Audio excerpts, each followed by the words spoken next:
Muffin!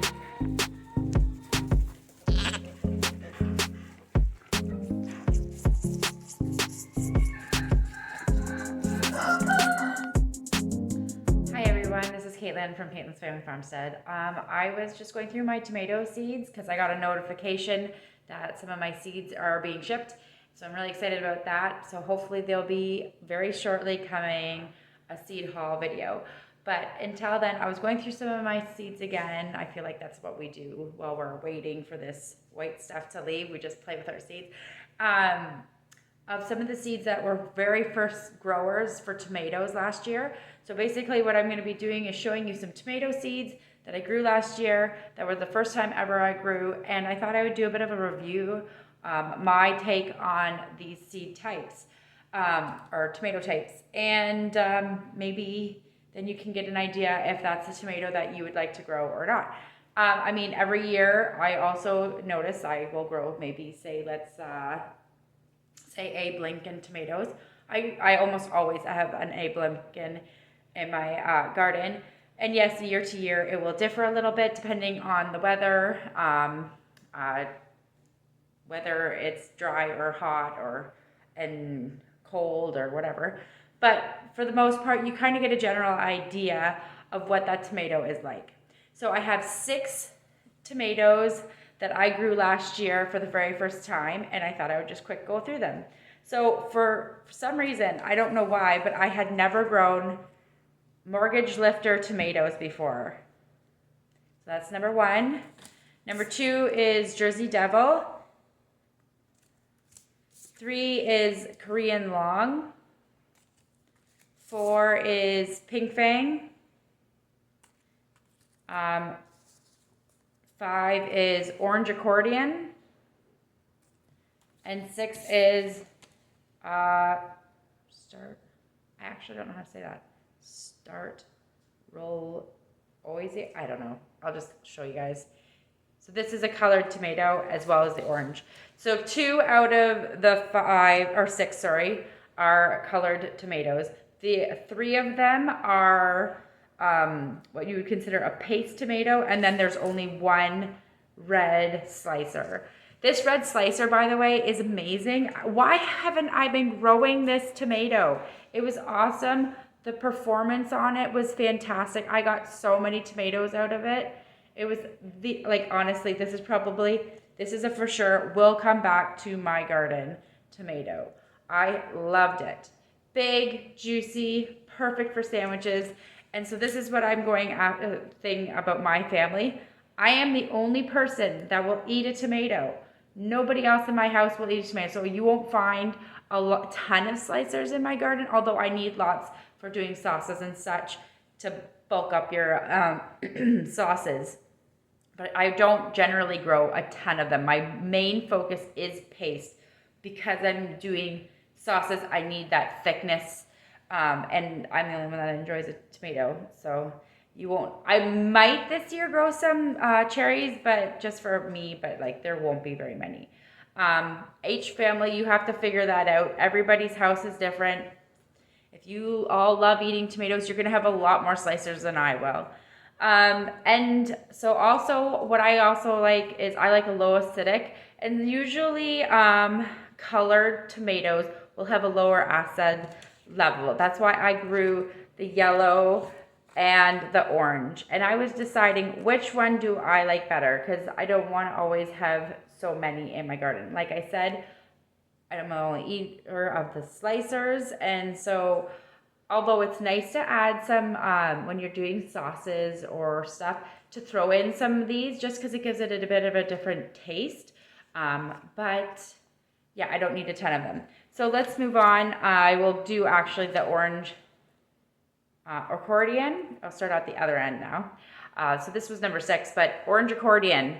These things were mammoths. They were huge. They were so big. Like honestly, like I wish I would have taken pictures. They were so big, beautiful, nice skin. It was a little bit thicker, which is actually okay. And when I wanted to use them for canning, they peeled like without hardly, I didn't even blanch them. They just peeled right off. They were awesome.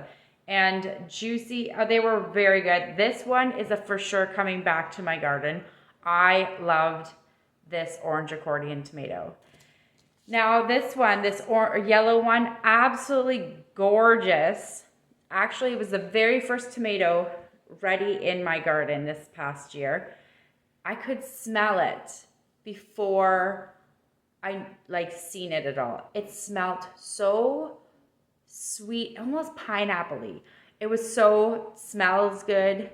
Taste though, I was a little disappointed actually.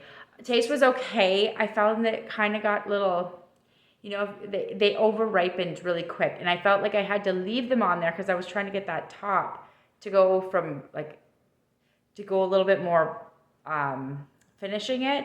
So then I felt like almost the yellow then was getting a little squishy. So then also I found the skins would break, which wasn't great. So I had a lot of tomatoes that I actually got rid of. They were prolific.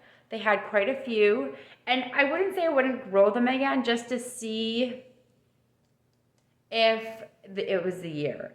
Like, because sometimes it can affect the taste a wee bit. So I'm not going to say I'm never going to have them again in my garden, but they will not be my priority tomato to go back.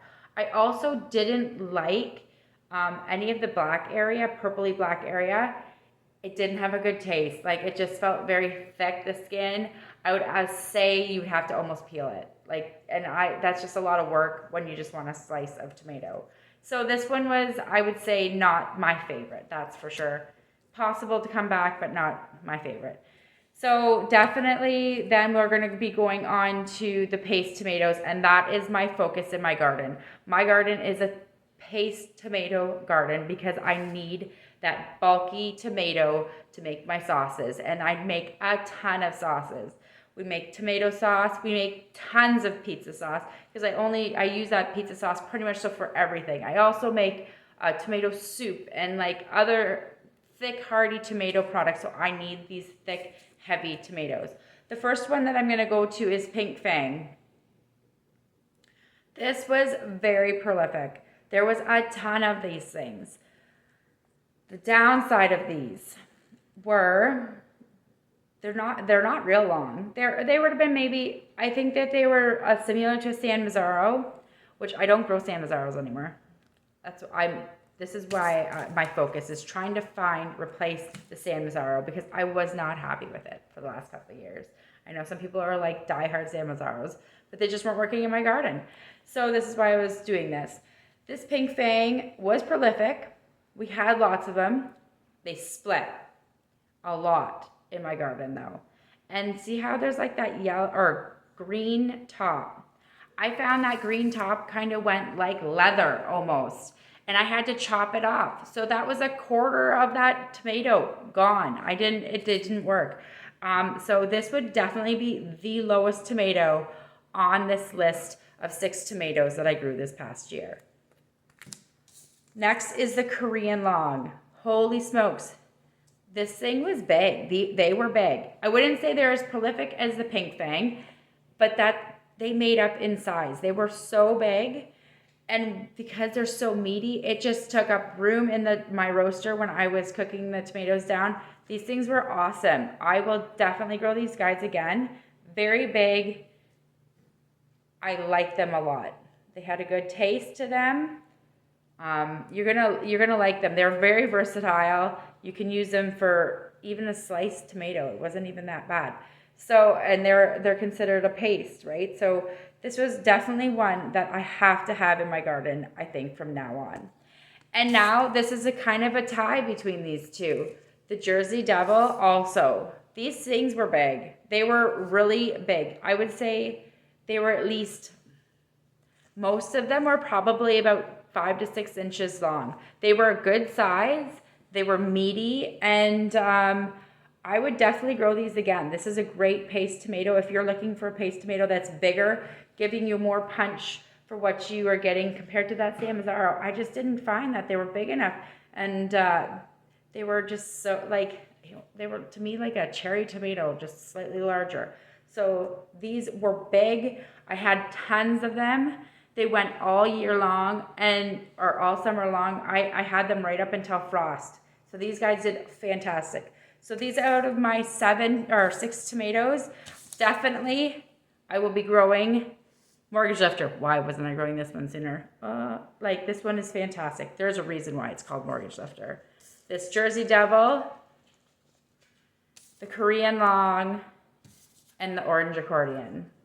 Those other 2 tomatoes weren't bad tomatoes, but they're just not going to be my favorites. And I am making room this year for a couple more. And like I said, I just got the notification that I had shipping for some new tomatoes or more seeds. And in that seeds, there's, I think, 2 or 3 new varieties of tomato, which I'm excited about. I will continue the quest for the perfect paste tomato. But as of right now, I'm quite actually satisfied with those 2. So anyways, I hope this was helpful for anybody that's out there looking for a good tomato. Have a great day and God bless.